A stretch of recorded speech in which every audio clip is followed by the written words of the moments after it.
kita ingin agar lebih banyak lagi warga di kota ini yang bisa menggunakan kakinya sebagai alat transportasi.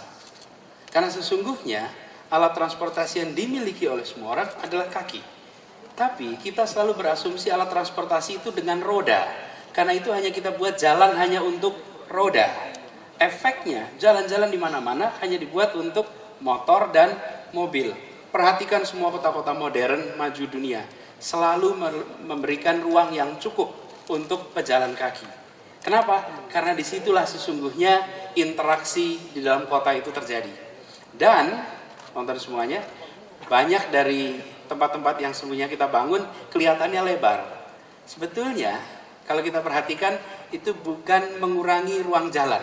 Banyak jalan-jalan kita itu 2 lajur, lalu ada satu tempat 3 lajur, nanti lurus lagi kembali 2 lajur lagi, lalu 3 lajur lagi.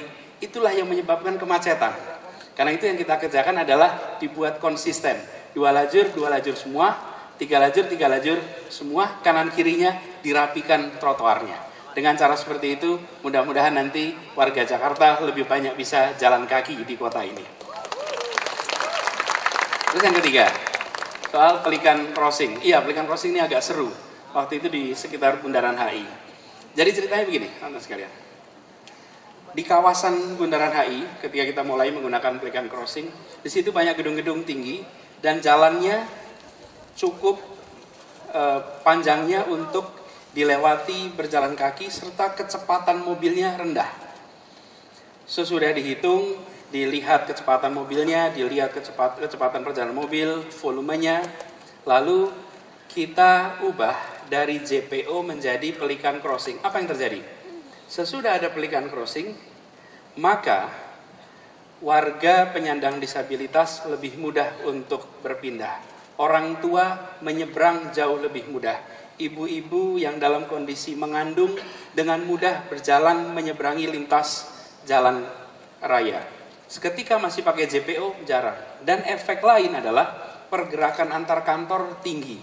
Kalau makan siang, yang dulunya kerja di Wisma Nusantara, tidak pernah makan siang ke Grand Indonesia karena capek nyebrang JPO. Sesudah diubah, kemudian mereka semua bisa mengerjakan itu dengan leluasa. Jadi tujuannya tujuannya Pelikan Crossing adalah untuk membuat warga lebih leluasa bergerak satu tempat lainnya.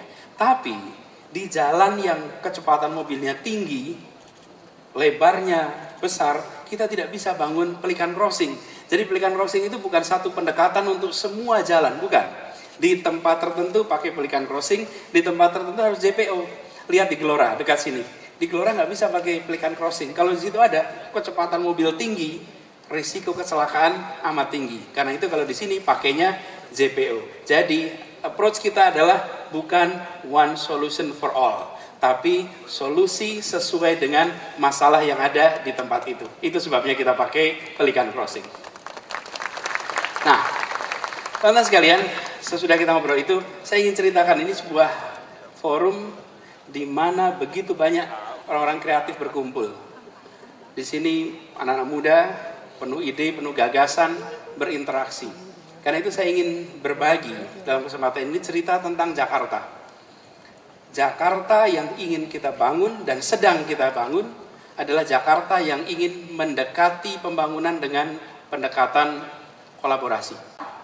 Jakarta kita sedang kita dorong untuk menjadi istilahnya kota 4.0, kota kolaboratif. Apa kota kolaboratif itu? Kalau kota yang paling tradisional, pemerintah sebagai administrator, masyarakat sebagai warga. Hubungannya kita sosialisasi. Pemerintah putuskan, warga laksanakan. Yang kedua, kita sebagai service provider dan masyarakat sebagai customer. Ini biasanya yang paling nyaman di sini. That's where we were. That's where we are. Mayoritas kita di situ. Lalu polanya kita konsultasi, melakukan sesuatu, tanya warga, lalu kita kerjakan. Tapi warga tidak dilibatkan. Yang berikutnya adalah masyarakat sebagai partisipan dan pemerintah sebagai fasilitator. Tapi yang kita ingin kerjakan adalah kolaborator. Masyarakat sebagai co-creator dan kami sebagai kolaborator kerjanya bersama. Apa bedanya yang ketiga sama yang keempat? Kalau yang ketiga dikerjakan sendiri-sendiri. Masyarakat melakukan, diizinkan pemerintah, pemerintah juga melakukan, tapi tidak ada kerjasama. Kalau yang keempat, kita kerjakan sebagai kolaborasi. Kolaborasi ini bahasa sekarang, kalau bahasa tradisional kita namanya gotong royong, movement, gerakan. Ini adalah kolaborasi. Sekarang kita sedang mendorong Jakarta untuk menjadi sebuah kota 4.0, di mana masyarakat ditempatkan sebagai co-creator dan kami siapkan template untuk kolaborasi. Sehingga masalah-masalah yang ada di Jakarta bukan hanya diselesaikan oleh pemerintah, tapi dikerjakan bersama. Kami punya wewenang, we have authority, we have fiscal capacity, tapi kita tidak punya kreativitas. Masyarakat punya kreativitas, punya inovasi, punya terobosan, tapi tidak punya kemampuan fiskal, tidak punya kewenangan. Itu dicoba kolaborasikan, lalu kita lakukan beberapa hal. Itu contohnya. Wajah baru Jakarta, judul kita. Transportasi. Ini kita kerjakan bersama-sama. Bukan hanya pemerintah, kami mengelola Transjakarta, tapi kami libatkan angkutan mikrobis. Mikrobis itu biasa kita sebut angkot, yang dulu hanya 5 rute, tahun 2017 kita mulai, 2018 kita sambung 29 rute. Apa Jaklingko itu? Jaklingko adalah sebuah sistem transportasi terintegrasi, seperti pembuluh darah kita. Nyambung dari satu tempat-tempat lainnya. Warga berangkat dari satu titik, naik kendaraan, di tap kartunya, dia bisa pindah ke kendaraan lain selama 3 jam tanpa ada charge tambahan. Dan tersambungkan, dia terintegrasi. Tapi bukan dikerjakan oleh kita saja, dikerjakannya bersama-sama.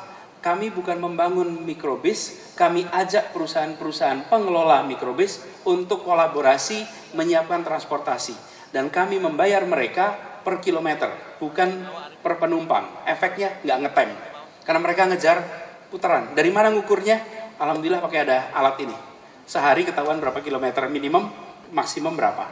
Dan dengan cara seperti itu, kita menyaksikan lompatan. Jadi dulu, tahun 2017, jumlah penumpang kita 145 juta satu tahun. Dalam waktu 1 tahun, 2018, meningkat menjadi 185 juta. 40 juta penumpang dalam waktu 1 tahun. Tahun berikutnya, tahun ini, kita harapkan naik sampai 250-260 juta. 120 juta tambahan penumpang dalam waktu 2 tahun lewat kolaborasi Jaklingko ini. Ini teman-teman sekalian, kita kerjakan dengan melibatkan semua. Kita undang, kita dengarkan. Saya ketika mengumpulkan para pengelola kendaraan umum itu tidak bilang begini, saya mengerjakan A, B, C, D. Tidak. Saya kumpulkan, saya katakan, Bapak Ibu sekalian, atas nama negara, terima kasih. Anda sudah menyiapkan transportasi untuk publik di saat kami belum bisa menyiapkan. Yang kedua, ini masalah transportasi, masalah kita bersama. Anda beritahu kami apa yang harus kami kerjakan supaya kita bisa bekerja bersama, secara bisnis Anda maju, secara transportasi publik terfasilitasi. Langsung kita bisa ngobrol, langsung kita bangun sama-sama public transport untuk seluruh Jakarta sebagai kolaborasi. Ini contoh satu. Yang kedua, signage. Kalau teman-teman jalan di Sudirman, Tamrin, Anda akan menemukan signage di jalan-jalan ini. Itu bukan buatan kami, ini kolaborasi. Forum diskusi transportasi Jakarta. Mereka adalah anak-anak muda, punya profesinya masing-masing. Jadi bukan ahli transportasi per se, tapi mereka memilih untuk mendiskusikan Jakarta, punya solusi tentang Jakarta, lalu kita ajak kerja bersama. Apakah signage itu buatan kita? Ya, kami yang mencetak. Apakah gambarnya dari kami? Bukan. Yang membuat gambarnya adalah teman-teman kreatif dari FDTJ. Kami kolaborasi. Kami tanya, you tell us what to do. Sekarang kalau Anda datang ke tempat-tempat ini, halte-halte ini, maka Anda tidak akan merasakan bedanya antara Jakarta, New York, London, San Francisco. Signage-nya sama, sekelas, dan barangkali Jakarta lebih baik daripada mereka semua. Oke? Bukan kita, ini kolaborasi. Kolaborasi. Kalau kita, barangkali belum tuh bisa come up dengan ide-ide seperti itu. Lalu contoh lagi, ini kita membangun di kampung-kampung, di berbagai kampung di Jakarta kita lakukan beautifikasi. Ini dikerjakan bersama dengan ITDP dan bersama warga setempat. Kami siapkan catnya, kami siapkan alatnya, tapi desainnya, caranya, idenya kita undang semua komunitas. Warga di sana menyelesaikan sendiri, mereka yang mengerjakan. Pasar buku, teman-teman sekalian, Jakarta ini punya pasar burung, punya pasar kambing, tapi tidak punya pasar buku. Jadi ketika saya mulai bekerja, saya bilang, ini aneh, kota sebesar ini, pusat literatur itu di Jakarta, kemajuan sastra di sini, tidak punya buku. Lalu kita bangun kerjasama. Kita bukan membuat pasar itu sendiri, kita undang semua pelaku-pelaku industri perbukuan, kita siapkan pasar dengan harga murah, supaya buku di Jakarta harganya terjangkau. Dan ini kita lakukan lagi-lagi dengan pola kolaborasi. Ini Idul Adha kemarin, kita nyiapkan daging korban. Biasanya daging korban itu disiapkan, dibagikan dagingnya. Kita tidak, kita minta dimasak. Lalu kita minta hotel-hotel bintang 5 memasak untuk masyarakat prasejahtera di Jakarta. Kita undang mereka, siapa yang mau ikut. Lalu ikutlah di situ. Ada Sangrila, ada Borobudur, ada Dharma Wangsa. Chef-chef bintang 5 menyiapkan makanan untuk warga di kampung prasejahtera.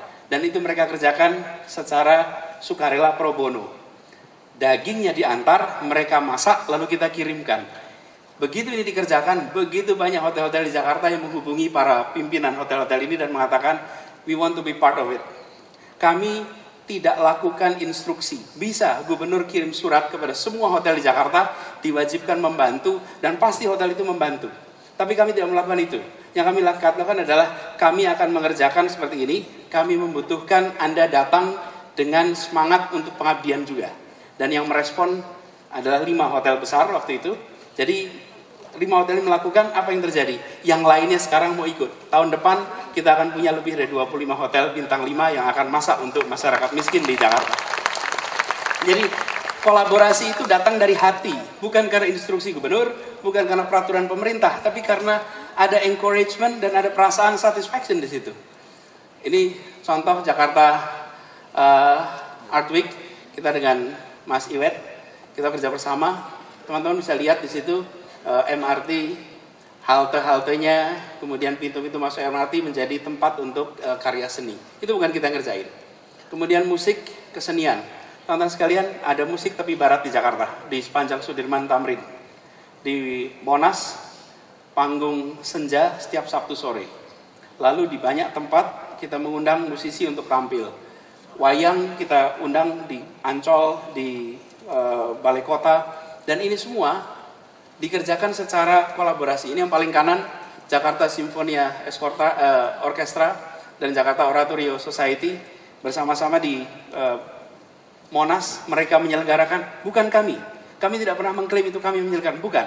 Kami siapkan tempatnya, kami siapkan fasilitasnya, Anda yang mengerjakan. Ini contoh juga penambahan taman di Jakarta. Kita setiap tahun sekarang membangun 50-an taman per tahun. Harapannya nanti taman-taman ini buat Jakarta lebih hijau. Tapi yang tidak kalah penting, teman-teman, semua taman di Jakarta bukan dibangun oleh pemerintah saja. Eksekusinya pemerintah, tapi desainnya dikerjakan kolaborasi dengan warga sekitar taman. Rancangannya bukan kami yang membuat, rancangannya adalah warga sekitar. Kita manggil konsultan, jadi pihak ketiga, undang masyarakat, undang pemerintah, duduk bersama, siapkan rancangannya.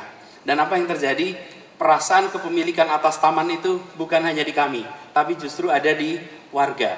Dan taman-taman ini didesain untuk menjadi taman kolam retensi. Anda lihat ini contohnya di tepi sungai. Bila airnya naik, maka air itu akan naik ke taman. Banjirnya di taman, naik 30-40 cm taman, tapi ini menahan supaya air tidak justru membanjiri lingkungan yang ada di sekitarnya. Ini contoh di mural di terowongan Kendal. Ini kita buat lagi-lagi kolaborasi. Kita kerjakan sama-sama dengan Darbots and Snyder, juga dari kampus Universitas Paramadina. Kita siapkan arenanya, silakan gambar, kita siapkan fasilitasnya. Lalu alhamdulillah 2 minggu lalu kita kolaborasi dengan 8 perusahaan digital, termasuk Nordflux yang ada di sini juga teman-teman. Di Nordflux kita memiliki keinginan, ada Nordflux, Duit HP, Botika, Gojek, Grab, Tokopedia, Bukalapak, Shopee. Kita melihat teman-teman ini menyediakan solusi. Kami di pemerintahan punya wewenang, punya fiscal capacity, dan bisa bersama-sama bekerja. Alhamdulillah berdelapan kita mulai, dan kita berharap kolaborasi ini kita bisa besarkan. Ini contohnya. Face recognition yang kita dapatkan dari teman-teman yang bekerja di Nordflux ini. Lalu license plate, illegal parking detection, water level monitoring, vehicle counting. Dengan bekerja bersama dengan teman-teman, maka banyak masalah-masalah yang kita hadapi itu bisa kita selesaikan. Dan dengan cara seperti ini, pemasukan pajak yang tertahan bisa sampai 2 triliun itu bisa ditarik masuk ke dalam karena kemampuan teknologi dan lewat kerjasama seperti ini. Ini semua, teman-teman sekalian, bagian dari usaha kita untuk membuat kota ini lebih maju berkembang sebagai kota hasil kolaborasi. Dan kota itu menjadi sesuatu karena orangnya. Saya kutip di sini Jane Jacobs yang sangat terkenal, cities have the capability of providing something for everybody only because and only when they are created by everybody. Jadi dalam kesempatan ini saya tadi tunjukkan kolaborasi yang sudah kita kerjakan selama ini. Sekarang saya ingin teman-teman sekalian menyampaikan kepada teman-teman semua, Jakarta sedang melakukan transformasi. Jakarta bukan milik 1, 2, 3 orang, bukan. Dan bukan hanya pemerintah. Jakarta adalah milik kita semua. Dan teman-teman memiliki begitu banyak ide, gagasan.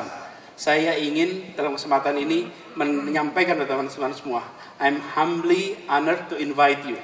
Saya dengan rasa hormat ingin mengundang teman-teman semua. Mari lihat Jakarta sebagai kanvas. Jakarta sebagai tempat berkarya. Dan saya ingin mengundang teman-teman dengan ide kreatifnya, berikan pada kami ide-ide solusi yang bisa membuat Jakarta menjadi kota yang lebih baik bagi semuanya. Jadi